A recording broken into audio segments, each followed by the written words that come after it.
we've heard this from many people that they do have a language. We spoke with a woman last week who said they have a language, they have culture, they have a kind of a type of religion, um, and language is kind of like the fundamental um, thing that you need in order to have those types of things, in order to have like a culture. So, as wacky as it sounds and as goofy as it sounds, it is real, and part of the way that they communicate is they talk to each other at the exact same time. So Yes. it's not one person speaks like we do and the next person responds. It's they just go back and forth, kind of like over the same time. So we're going to explore those voices so much more as we get into our next film.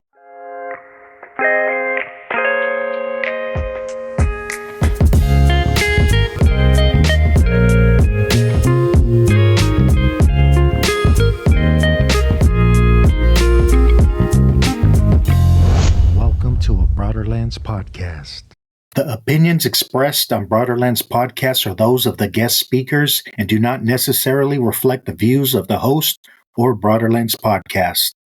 Brett, thanks for coming on. It's an honor and privilege. Hey, it's great to be here, Boo Boo.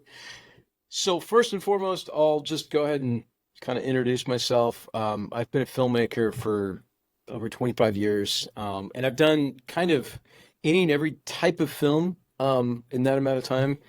Even TV shows and multiple feature films, narrative feature films, um, and music videos. And my kind of like bread and butter is in how I pay myself is through commercial production and video production, and that has allowed both my wife and I to do this full time, which is great. And that's also given us the resources and the experience to be able to go out and kind of follow our passion, which is the paranormal.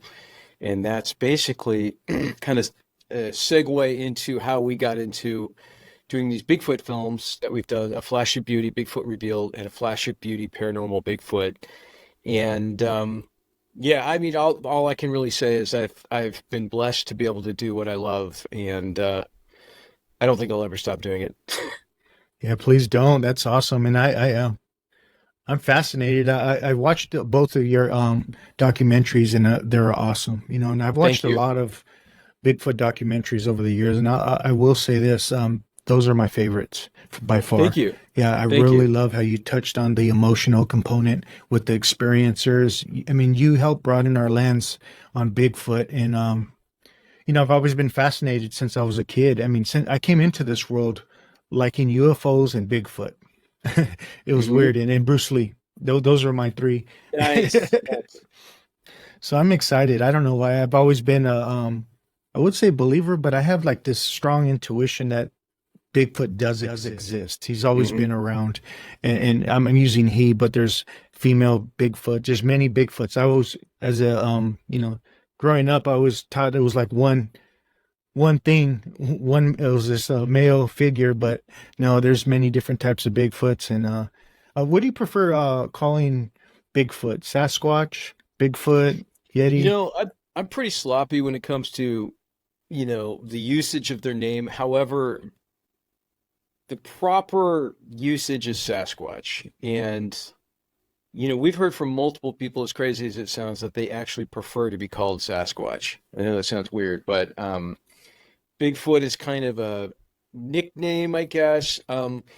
Interestingly enough, we've also heard from other people that they have their own names. And there is a wide variety of them. So, depending on what part of the region of, North America or even the world, obviously, everybody knows about Yetis and whatnot, and the Yowie in Australia. Those are the two other most famous ones. But even within North America, the continent, there's different varieties from what we've been told. And so, Native Americans have their own names for them, and the Sasquatch themselves have their own names for themselves.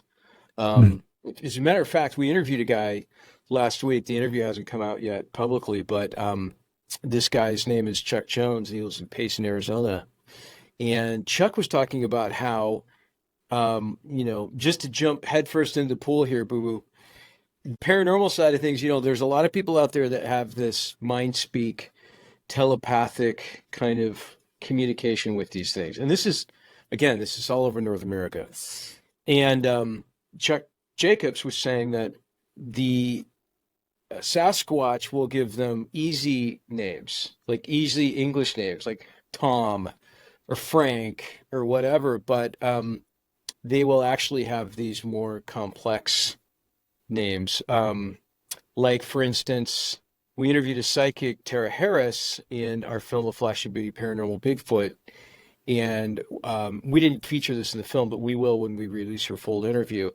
The name that she was given was Aolin. And that's what they wanted to be called in that particular region, was Aolin. So I'm still kind of getting used to the whole name thing, but it's out there and it's common and many people talk about it. Well, that's fascinating. Did you come into? Were you brought up with the Bigfoot? Do you have any encounters with Bigfoot, or how did you get into the whole Bigfoot thing? I similar to you. I've just been into the weird, mysterious, and the paranormal ever since I can remember. My dad kind of brought me to sci-fi films from the age of 2 or 3 years old.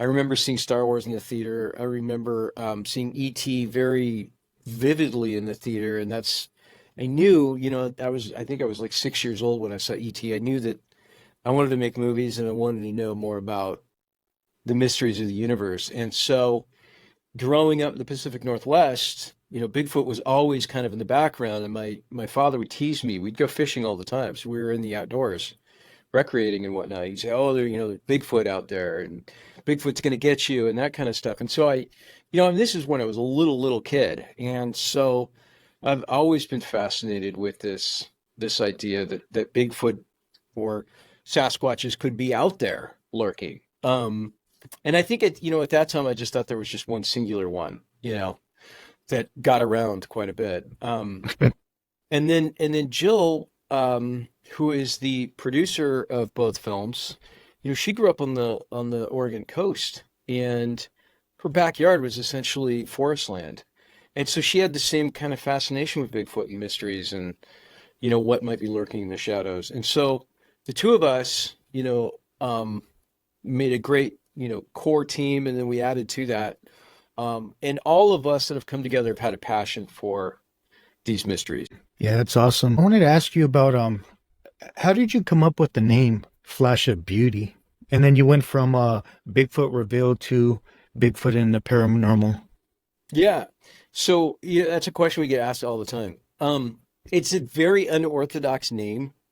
And there was something about it that just fit. I don't even know how to describe it, but it basically came out of, there was an interview that we did with this man named Stan Avery, and Stan's a plumber, and he's got this braided white beard. I mean, Stan is quite the character, and he's very intellectual. He's quite a historian of, Bigfoot mythology and of, current sightings and whatnot. And Stan talks about, how most Bigfoot sightings or most Sasquatch sightings are these fleeting moments. And he says, quote, you see them and in a flash of beauty, they're gone. And we thought that would be an interesting title because it's true in a lot of ways that many of these sightings are kind of like this moment that you reflect back on for the rest of your life, but it only happens in a few seconds. Now, that's not true, of course, with experiencers who are having these sightings all the time and going out there and actively seeking them out. But I think the majority of people that have these sightings, it's just a quick run across the road, or it's something darting through the forest, or something very quick. Yeah, thank you. I know I've watched a few short clips before, maybe a couple months back, maybe 6 months ago. And one of them was a Darrow from Utah. And he had a really heart-touching, heartfelt experience with Bigfoot. And he was diagnosed with cancer. And I remember watching Bigfoot Revealed. I'm like, where is he at? Where is he at? And you saved it for the very end. And I appreciate that. And maybe you can walk us into that for for those who may not have watched your documentary yet, if I don't want to spoil it, but maybe you can touch on it. Yeah, so Daryl Wilson, really, really neat guy, super neat guy. So the way that we found Daryl was really interesting. So both Jill and I went to Phenomenon back in 2021 in Utah, in Vernal, Utah. And it was the first year of Phenomenon, and now Phenomenon is really starting to explode. Hmm. It's mostly known for, taking place in Vernal, Utah, where the Skinwalker Ranch is located. And so they have a lot of the Skinwalker Ranch folks and whatnot. But, they cover, all components of the paranormal, including Bigfoot. And so Daryl was a local in town in Vernal who was asked to speak about his Bigfoot experience up in Alaska. And Jill and I made the decision to kind of divide and conquer when the speakers were going on. And so she went and saw one speaker, and I went and saw Daryl. And for the opening moments, Daryl's not a professional speaker, but he's just an everyday guy, just kind of living his life, who's had this extraordinary experience. And he got up and he did his talk. And I thought it was just, I mean, I was enchanted, just like everybody else is when they watch his interview. I was just immediately pulled in with his story. And I approached him. I kind of like followed him around. I kind of stalked him for the rest of the conference. And finally, I nailed it. I said, hey, Daryl, would you be interested in telling your story on camera? Could we come and interview you? And he was very open to it because, Daryl's biggest reason for going public and being so vocal about his sighting is he wants to kind of destigmatize these experiences for folks. There's a lot of people out there that are afraid of the ridicule. They're afraid that they'll be laughed at. And so they keep these stories secret. And Daryl kind of wants to be the spokesperson for those individuals. But his experience is, in my opinion, one of the greatest Bigfoot sightings ever because of that emotional component, because of the fact that, Daryl, he had been diagnosed with melanoma cancer. He had had a major operation that removed a huge kind of chunk of the back of his head and maybe even a partial part of his skull too. And, he went up to Alaska to visit his daughter, his son-in-law, and his grandchildren, thinking that he may never see them again. So it was this really kind of heartfelt, bittersweet journey, and visit up there, and they happen to live in this kind of extremely remote village up there, and he went up there, and they were fishing, and I'm going to kind of leave it there. I'm just going to say that he witnessed something extraordinary that completely changed his life. And suffice to say, Daryl Wilson is healthy and alive today, and I'll let the audience watch the rest of the story. Yeah, thank you. I mean, it felt like a healing, like he had like a spiritual awakening, it seemed like, and it Yeah. shifted his whole life. Yeah, and there's many instances of folks who have claimed to have been healed by Sasquatch in one way or another. Either, directly like Daryl had, or remotely, as crazy as that sounds. But it's not entirely uncommon for people to have those experiences. Now, I think it's important to be a healthy skeptic. And so the one thing I know, or the facts don't lie, the fact is that Daryl was given not very much not a lot of time to live. And this was 10 years ago. And Daryl's still alive today, and he's healthy. And, whether or not that was Sasquatch, I don't know. And that would be very difficult to prove. But I do believe that had Daryl not had that sighting, he probably wouldn't still be alive today. And so that in and of itself, I think, is a healing, whether it was his own body or it was Sasquatch that did the healing. Yeah, that's what I was going to ask you. How would you invite a skeptic to watch your documentaries? I would say, to anybody out there that's a skeptic, watch these films with an open mind, because, I think that the fact of the matter is we don't know everything. And if you think we do, then you need to do some soul searching, because mankind, mankind can be a little arrogant, to say the least. And, we're in a period of human history where our intelligence is growing rapidly every single day.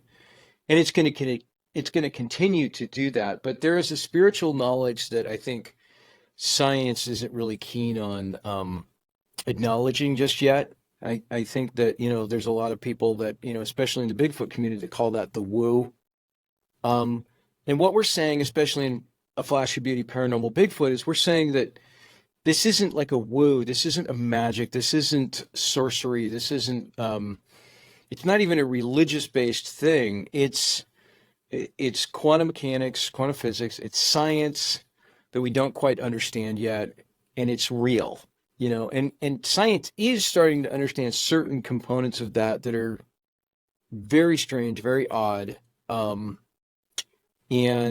so I believe that if we really open our minds, if a skeptic really opens their mind and says, you know what, in this universe anything is possible, I think they might be able to start seeing that, these things can be real. They can be very real. And we try and propose an explanation for why you can't get clear photos, why they seem to run faster and smoother than anything else out there, why there's not dead bodies, why people see orbs around them at the exact same time.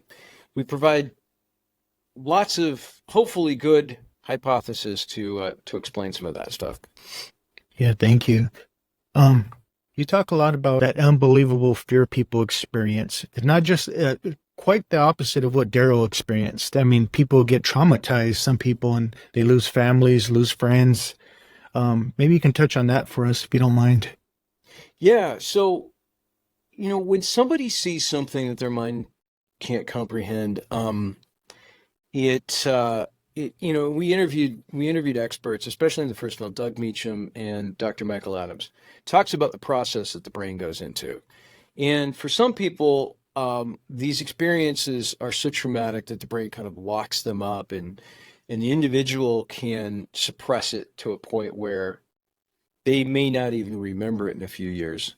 But these things are so large, they're so big, and the fact that they're shaped like humans, we are animals, we are primates, and we do have a part of our brain that is a fight or flight survival part of our brain. I believe it's called the reptilian brain. It's primordial. And when you see something like that, the first thing you think of is that is someone that can kill me. That is something that can kill me. What do I do?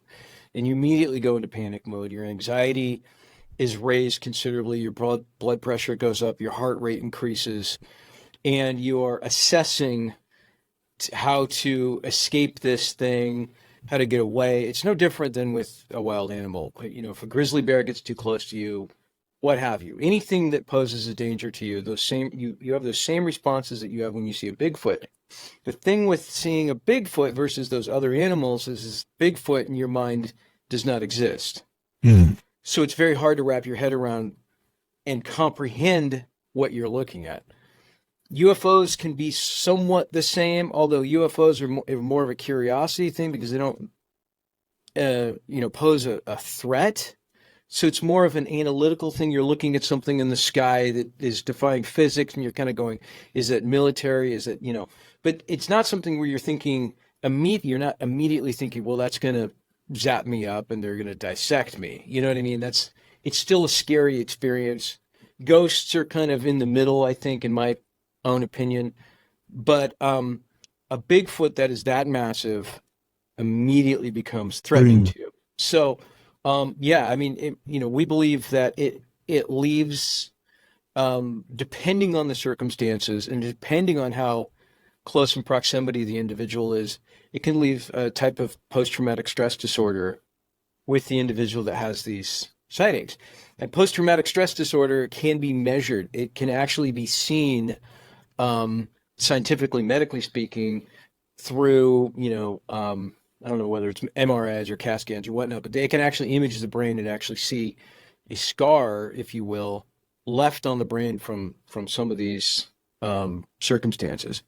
So, it will prevent people who love the wilderness from ever going out into the wilderness again. There's many examples of that.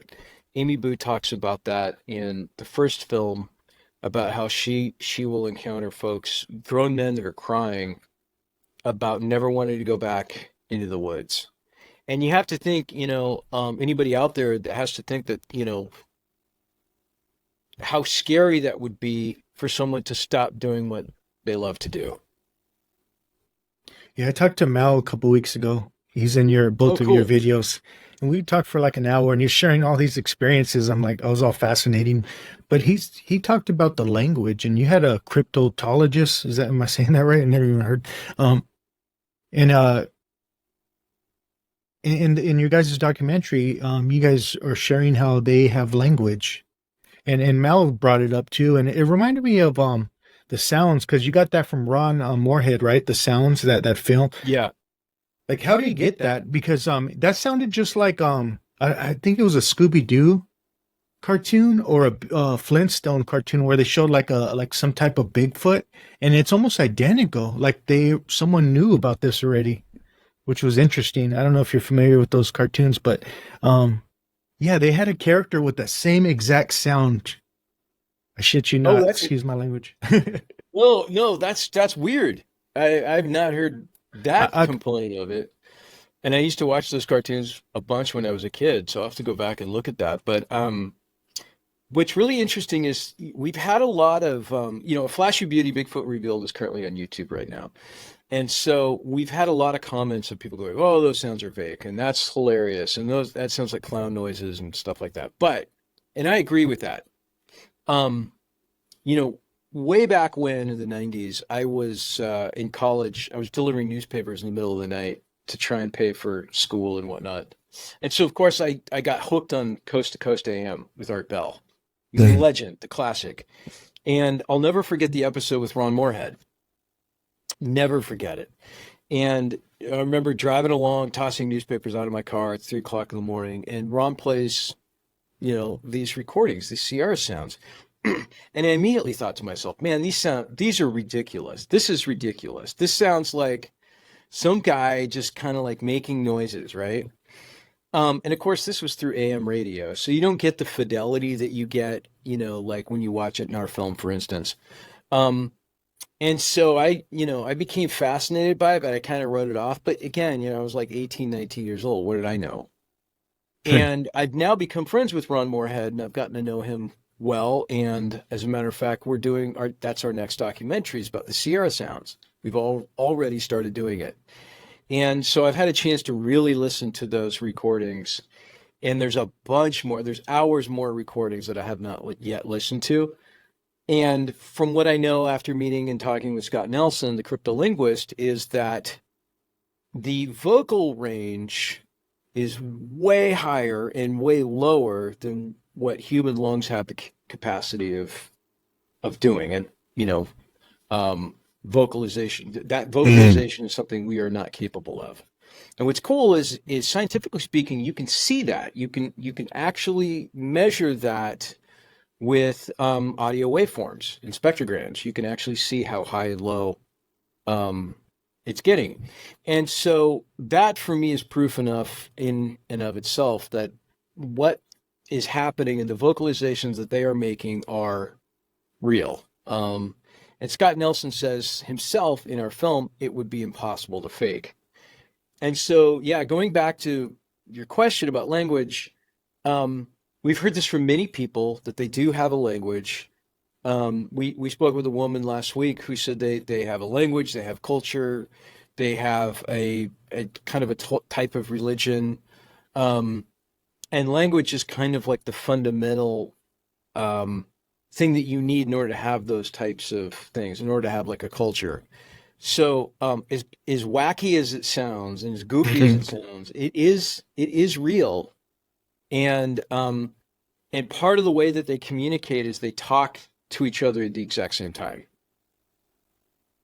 So it's not one person speaks like we do and the next person responds. They just go back and forth kind of like over the same time. So we're going to explore those voices so much more as we get into our next film. Yeah, I can't wait. I mean, people, they've seen little ones, they've seen females with breast. They've seen, what's the biggest size Sasquatch that's been recorded or seen? Okay, so this is a really interesting question. And last week I would have had a different answer for you than I do now because I'm just constantly learning. Someone a couple of weeks ago I was speaking with said that she saw an 18-foot Bigfoot. Um, and 18 feet, I mean, I had a hard time. That's like a two-story house. 18 feet is, to me, sounds a little too big. I was having difficulty with people saying that they'd seen 12-foot Sasquatch.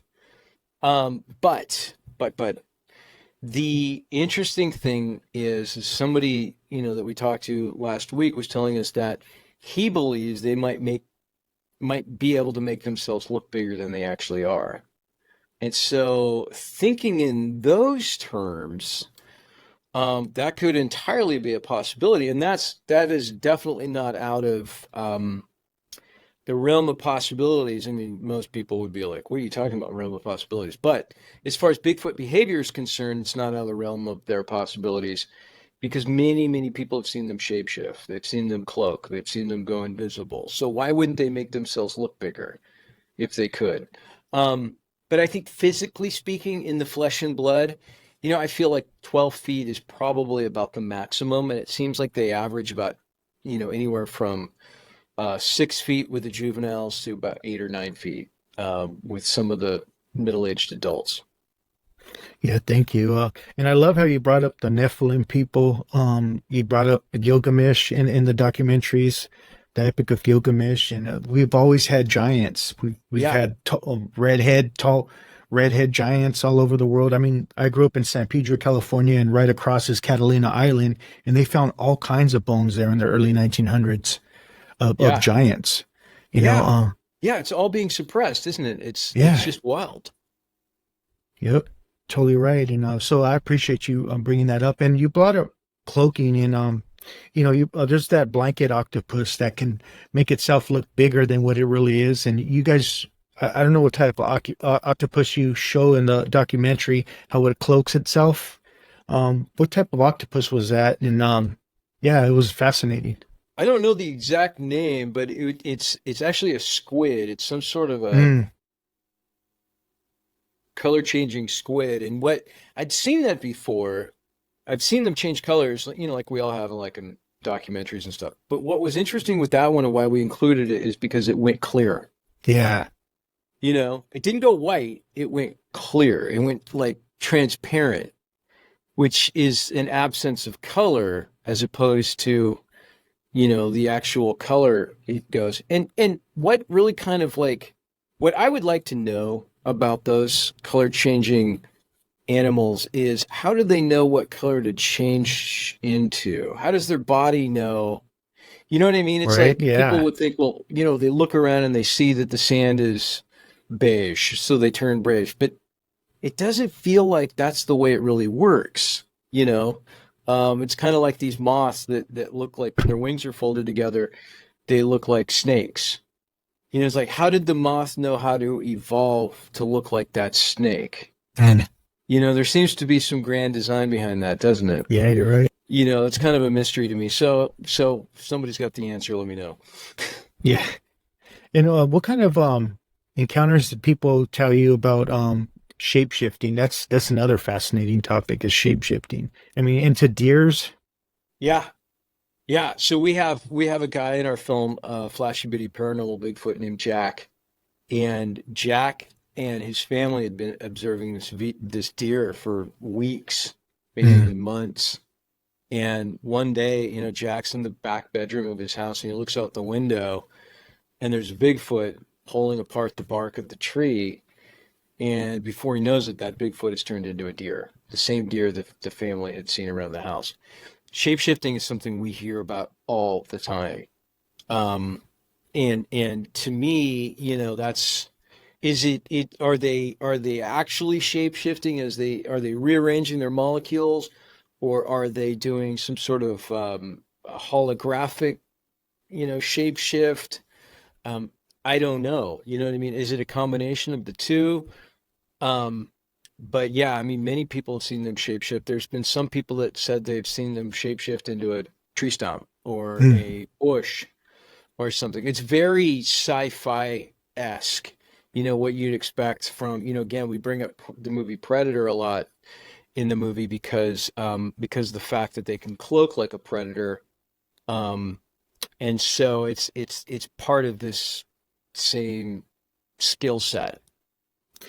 I had a crazy out of body experience in Ohio one time, and I didn't plan on it. I don't even know how it happened. I was just looking into a flower, but I remember I was just in a pure state of consciousness. It may sound crazy to people, um, but I remember looking at everything like I had no body. It was like I was just pure consciousness, and I was it looked like the predator. That's the best way to describe it.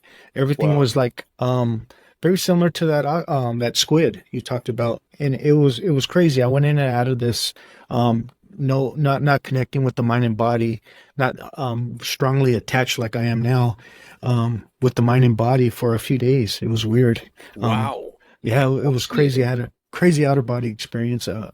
But I realized that we're all connected. We're all one. We're all consciousness or whatever you Yeah. want. And we've been Yes. told that the Sasquatch, these are really people. They're really like a being or a type of people. They're not a primate. They're not an ape. And that's a very, very controversial topic and subject matter within the Bigfoot community. But I don't believe they are, and many other people who have spent decades with them don't believe they are. But what's interesting is they share a collective consciousness. Mm. So what one Sasquatch knows, they all know, which is very, very interesting to me. And you have all kinds of great people on the on your documentaries.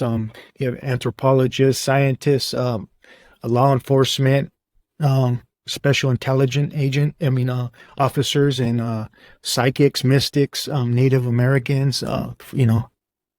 First Nation people. But one of them was the psychic lady was pretty interesting because she had a little artifact of a Bigfoot.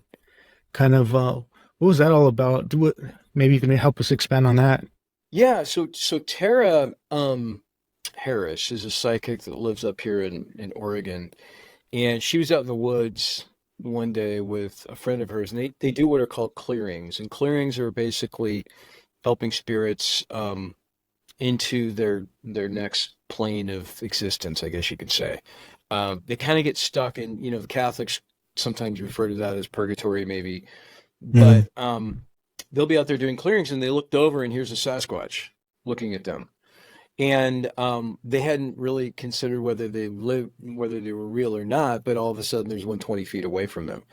So they became both Tara and the Sasquatch, who called himself Aelin, um, became connected, and she would see him in her mind, and they would communicate back and forth.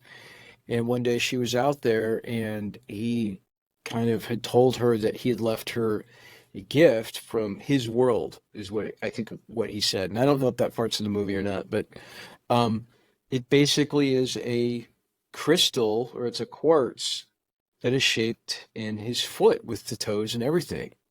I mean, it's really wild. I remember the first time I ever saw it before we put it on camera. I was like shocked looking at it because you could go through piles and piles and piles of quartz and not find something that looked like a foot like that. It'd be one thing if it was the shape, but this one had like the ankle and the toes and everything. It's just, yeah, it's really cool. You see things like that sometimes, and because like I said earlier, you have to be a healthy skeptic with everything and everyone. But you see things like that, and you're just convinced. I'm just okay, all Mm. right, Yeah, it looked like it was hand carved or something. yeah, yeah, and it was amazing. Yeah, and then in the paranormal Bigfoot, what I loved it, you showed a lot about and I've seen orbs before. Hmm. I've seen some UFOs recently here in the mountains of Arizona. I took some pictures and but I've seen some orbs too. And you show that in the paranormal. You see like this light during a Bigfoot encounter. Maybe you can expand on that for us. Yeah, so that's a common thing with a lot of folks is they'll see these orbs, either with Bigfoot or without Bigfoot. Um, And there's a lot of reports of people seeing orbs in haunted houses and graveyards and whatnot. These orbs that people see alongside Bigfoot can be all types of different colors, red, yellow, blue, clear. And there's some theories that they are the spirits of the Bigfoot traveling from place to place. There's other theories. Dr. Simeon Hine, who's a scientist, gets into some theories about, what they are from a scientific perspective, like what could be, causing this to actually function, I guess, if you will. Like they're charged particles and coherent matter, and he gets into some pretty interesting ideas. So we don't really know truly what they are, but we think that they have some sort of intelligent control or intelligence behind them. Ashley Stinnett, who is in our film A Paranormal Bigfoot, she talks about how she saw one at the tree line, and she was kind of saying through her mind, she said, "Wow, you're so beautiful. Thank you for showing yourself to me." And as she did that, the orb started coming uncomfortably close to her, and she got to a point where she thought, "No, this isn't this. I'm kind of uncomfortable with this." And the orb turned around and left. So, so it's very possible that these things are some sort of spirits with intelligent control behind it. Yeah, it's amazing. Yeah. What are some of the Native Americans' understanding, or the First Nation people's perspective on what the Sasquatch is? That's a great question. I think that varies between tribes. Okay. On Vancouver Island up in British Columbia, Canada, that tribe believes that they are spiritual. Of course, they believe they're spiritual, but they believe that they're, the watcher of the woods. Many tribes believe that they are the watcher of the woods. It's like I said, it's and there's kind of a different relationship with every single tribe. So, there were some old stories in some old newspapers going back 125 years of Native Americans trading with them and having this kind of, like, I don't want to say love-hate, but somewhere in the middle there, relationship between them. Native Americans look at them as another tribe, as I think that's almost uniform, that they all agree that they are a different type of people that have a different type of tribe. They would talk about, like in some of these newspaper articles, they talk about how sometimes the Sasquatch would kidnap, Native American children, but they do things like practical joke type things, like they call it tricksters and whatnot. And occasionally they'd trade for salmon and other things. I've read stories about the Native Americans locally here in the Portland, Oregon metro area, like hundreds of years ago, that would talk about how they would have, these like long houses, and they would have the salmon out drying, and the Sasquatch would come and they'd steal all the salmon. And it would scare the natives off so much they would never go back to that particular area, because they knew there was a Sasquatch nearby. So it varies. I mean, there's also stories of them. I spoke to a Native woman in Utah, or in Yakima, Washington, who talks about how she believes her life was saved by one. So I think it's across the board. There's kind of some mixed ideas and representations as to who they are. Yeah, thank you. I know you showed a painting in California, I believe it was, in a cave of a Sasquatch, which I want to go there now. Yeah. Can anyone go there? You have to have, so that painting is just outside of Porterville, California. I didn't take that footage. My friend Thomas Potter took that footage and let us use it for the documentary. And he had to get a guide in order to go to that cave. So at some point, I'd like to do the exact same thing. And I can't recall for the life of me what the name of the tribe is that monitors that or maintains that site. Yeah, thank you. So how does these films change your life? Oh man, how much time do we got? They've broadened my understanding of the universe so much more. Just the idea that something like this could exist out there and have the types of abilities that Sasquatch has made me look at the universe and reality completely different. Um, and I've also feel like I feel like there's a very strong connection between the other paranormal things that are happening, the UFOs, ghosts, even to a certain extent religious miracles, Mm. because I'm seeing these connective traits throughout all of these things, whether it's healings or vanishing or levitating or some of the things that the Bible talks about as being possible, or some of the things that Buddhist monks might be able to do. There's a lot of claims that they're able to levitate and do some of these other things. And I believe that, through this process, that human beings have these same abilities. In fact, it says in the Bible that we do have these same abilities. Um, the question is why aren't we able to, or why aren't most of us able to utilize the abilities? I think there are people on this planet that are able to do things like levitate. They're able to do things like, they can bend spoons and do some small things. I've heard stories of Native American medicine men and shaman being able to biolocate, which is similar to, I believe Bigfoot, Sasquatch can do the same thing. Um, but why can't the rest of us do some of these things? Has that been hidden from us? Is someone keeping all of these things from us? Would humans become too powerful if we knew how to utilize some of these abilities? So I think there's a little bit of a conspiracy kind of thing going on there where, maybe in the future when we're more mature as a civilization, we might be able to start, you know, um, using telepathy, or we might be able to walk through solid objects.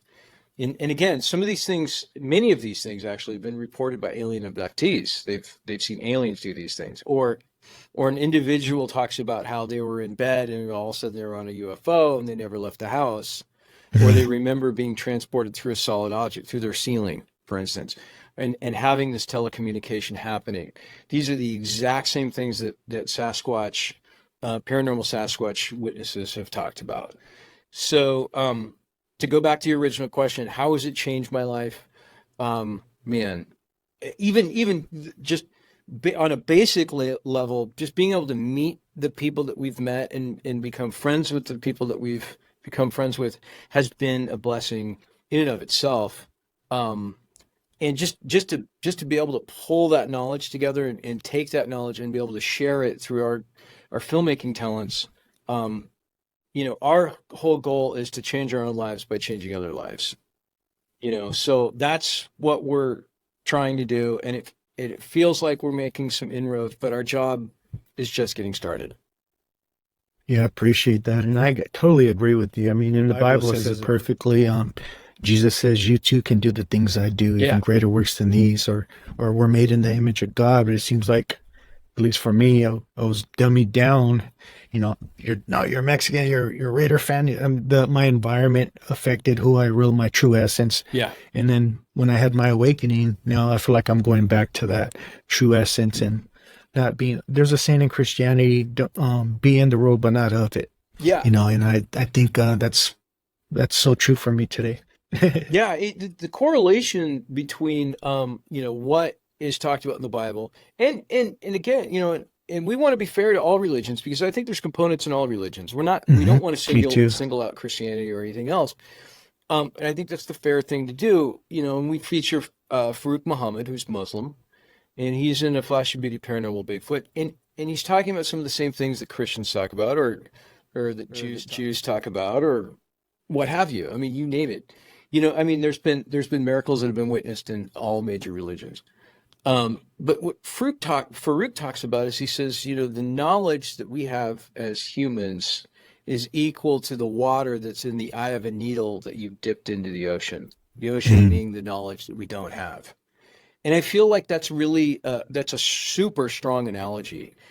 And I've also believed for a long time, even before doing Bigfoot, that our creator, the supreme being God, universal consciousness, whatever anybody wants to refer to it as, is monitoring us and will give us what we can handle when we can handle it. You know what I mean? It's not like, I mean, when we were children, our parents never would have handed us a lighter at 4 years old and say, "Here's fire, go out and have fun." You know what I mean? Because we would have burned the house down, and that fire to us as children was magic. I'll never forget being enamored by the flame of a candle. But at the same time, we knew it was dangerous. We've seen that with mankind with nuclear weapons. And, that's a big UFO story that many, many military people have seen nuclear weapons shut down, turned off. The UFO craze, if you will, started as soon as we invented the atomic bomb. And I think the extraterrestrials were like, whoa, wait a minute. You guys have no business. You're like the 4-year-old with a book of matches or a lighter. You have no business with this technology. You will destroy your world. And I've heard many, many people say this, that the Earth is a diamond in the rough as far as the universe goes. Yeah. It's special. It's, the extraterrestrials and other civilizations in the universe really care about the Earth and the inhabitants of the Earth. And we're supposed to take care of the Earth. And I've heard that the Sasquatch are supposed to be taking care of the Earth and watching the Earth. So, not to like completely go off on a tangent, but I think that we as humans still have a long ways to go before we're ready to be enlightened. And some of us are already there, but I think as a whole, as a society as a whole, we still have a long ways to go. Yeah, thank you. And I appreciate you saying that. You brought up the Watchers, and even in the Book of Enoch or the Gnostic text, they talk about the Watchers. What about Antarctica? What do you know of Antarctica? I wonder if there's any Sasquatches over there. That's a great question. I have not heard of any in Antarctica. I've heard all kinds of crazy stories about Antarctica. I've heard things such as there's an underground realm in Antarctica underneath the ice. Of course, Admiral Byrd, I think, talked about that. And, I only have so much time of the day. Yeah, you're right. But you know what I mean? It's fascinating though, right? Yeah, it's fascinating. I still have work to do, but I wouldn't be shocked. I've heard almost everything there is to hear about Sasquatch. I've heard alien abductees talking about how they've run into Sasquatch on spaceships, which to me reminds me of Chewbacca. I think everybody would think that. Like, oh wow, cool, I've been abducted and here's Chewbacca, right? So whatever realm is underneath the ice sheets in Antarctica, I wouldn't be surprised if there's Sasquatch there. Yeah, you're right. And I think everything in Star Wars is starting to come true. It's manifesting eventually in time. It really truly is. And according to many abductees and many people that are coming forth with disclosure, the universe is as diverse as it is reflected in Star Wars. That's the interesting thing. So maybe George Lucas knew something we didn't. Yeah, you're right. Since I was a kid, I was always been this weird kid fascinated with Bigfoot, aliens, UFOs, and talked about Bruce Lee. But I remember watching those old Kung Fu movies, shows and the weekends on regular TV, and then it's being translated into English. But I remember knowing like a few past lives. Mm-hmm. But I also knew of I guess we could call it future life, even though it's all the present. And when I remember watching Star Wars, I knew I lived in that type of environment before. I definitely believe in reincarnation because I came in remembering certain things, glimpses of my other lifetimes. But yeah, it's interesting how you brought that up about Star Wars. Yeah, and I think that, as far as reincarnation goes in past and future lives, I think that there's, one of the things that we're learning through Sasquatch and what we've observed is that time doesn't exist. Time is a human constraint, so it's hard to wrap our heads around that fact because we count the days, we have calendars, and we have places we need to be and stuff like that. But for them, you know, time isn't a thing. I mean, there could be events that have been scheduled for our futures that were scheduled before we were born, or 10 years ago that aren't going to happen for another 20 years. But it's all part of the connectivity. I see those parallels a lot, I know, in my life. And I know Jill, my wife and producer of both documentaries, has had the same insights, where it's like, we'll have something happen to us and go, whoa, now I can connect that past incident or that past learning to this future learning or what I just experienced now. Now it connects. It's like finding the two puzzle pieces and you've learned your lesson. It's really, really interesting to kind of go down that time or lack thereof rabbit hole. Yeah, thank you. And going back to Ohio, my experience, that's one of my greatest realizations, that time was an illusion. Yeah. Space and time. Yeah. I just wish we didn't age, right? Yeah. Yeah, I know, right? Well, did you guys know anything about the lifespan of a Sasquatch? Yes. Yep. I can answer that question too. Again, this is another one of those questions that would have been more difficult for me to answer were if not for the interview we did last week. And this gentleman, Chuck Jacobs, was telling us that Sasquatch lifespans are typically 3 times of humans. So somewhere in the neighborhood of 250 to 300 years.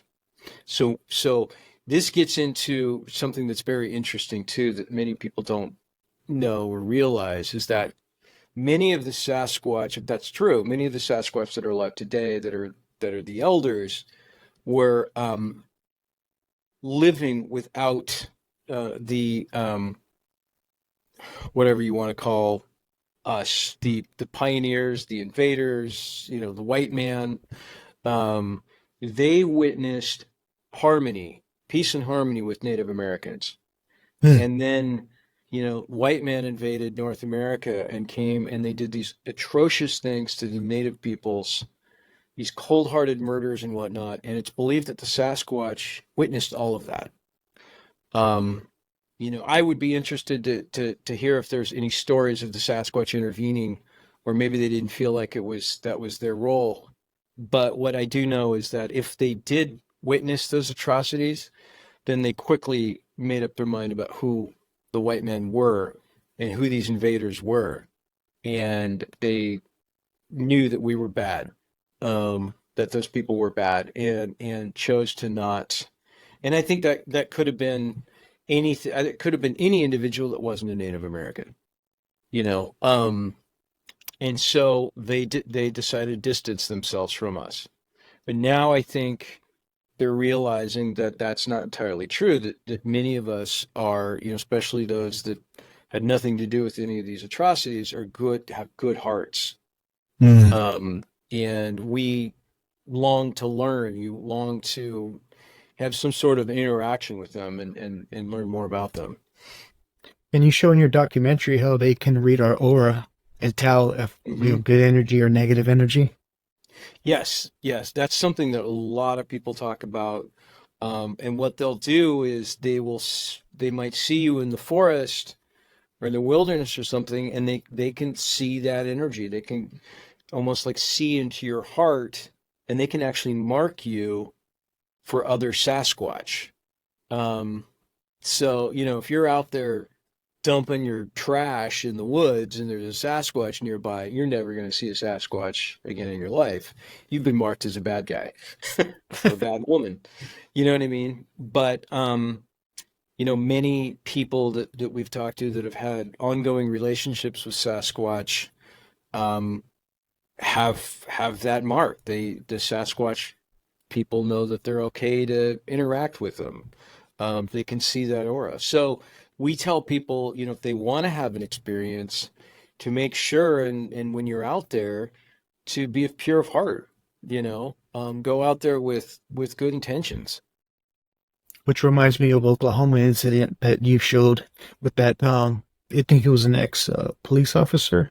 right? Yeah. He's Rick Taylor. He was actually an ex arson investigator. And Okay. so part of his job, he would carry a firearm. And this is featured in Flash of Beauty, Paranormal Bigfoot.